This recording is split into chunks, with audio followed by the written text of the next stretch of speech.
พี่น้องเอ๋ยเสียงปืนใหญ่ดังตึงตั้งทั้งชายแดนแสนเป็นห่วงทหารกล้าทั้งปวงกินอยู่ดอนนอนอยู่ดาวทั้งหนาวหอดบ่ผ่อนคลาย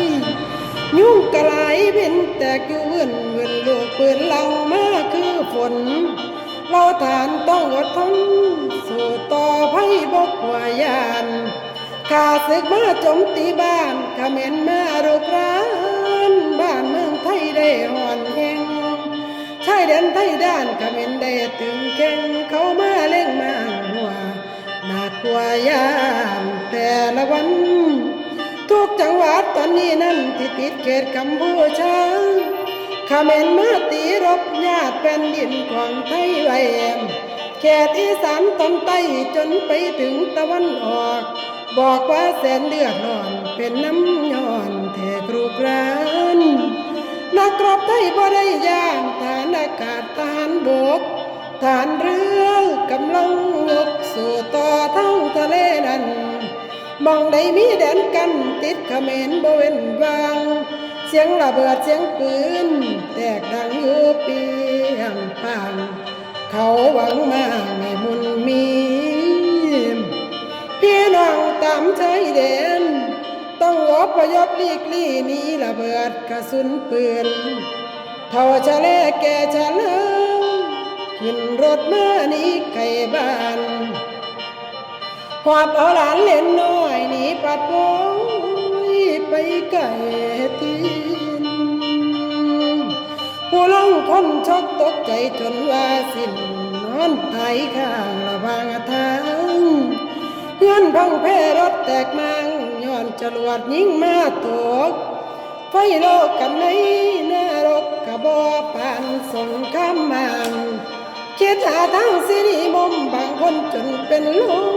บัดสติดินดาอกคนจนแสนปวดหนาวผู้หนาวข้างอยู่ต่อแดนอกคนทุกข์ยากแค้นผู้หากินเศร้าคำงานดีๆเคยมีทำน้ำหน้าสวนในว่าต้องพาไว้มันปล่อยวางขาดได้ยกอ้างว่างจากสิอยู่กินแนวใดน้ำตาไหลลิ้นน้องกองน้ำตาได้ละบานคิดสงสารแต่เด็กน้อยขาดโรงเรียนใจคือคน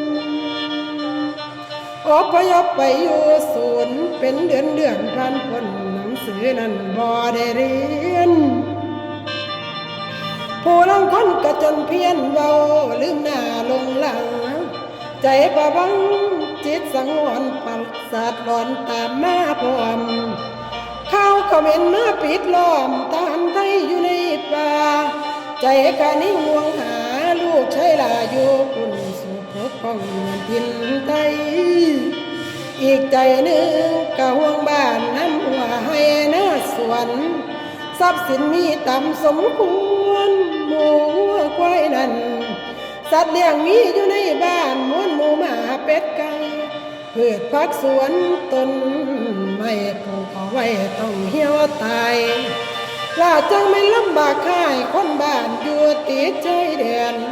ความขาดสนคนแค้นคนแค้นได้แล่นเที่ยวคนใหญ่ลำบากกายแค่ไหนหนอพอทนได้ลำบากใจอกร้อนรนทนไม่ไหวห่วงทหาร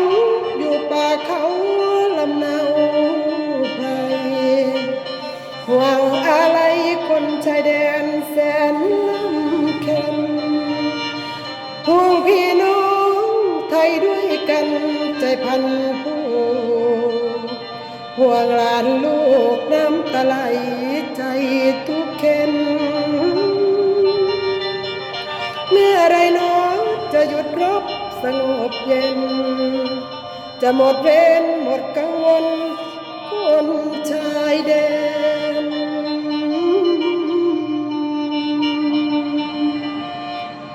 ค ล่ะเคยสุขแสนแต่เข้าเกียรความอยู่ดีกินดีบ่มีแนวมาพาให้สงครามแล่นมาหาเวทนาทุกคนกราบวอนไหว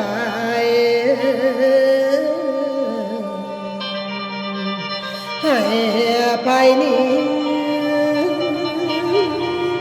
กราบวอนไหวให้ไปนี้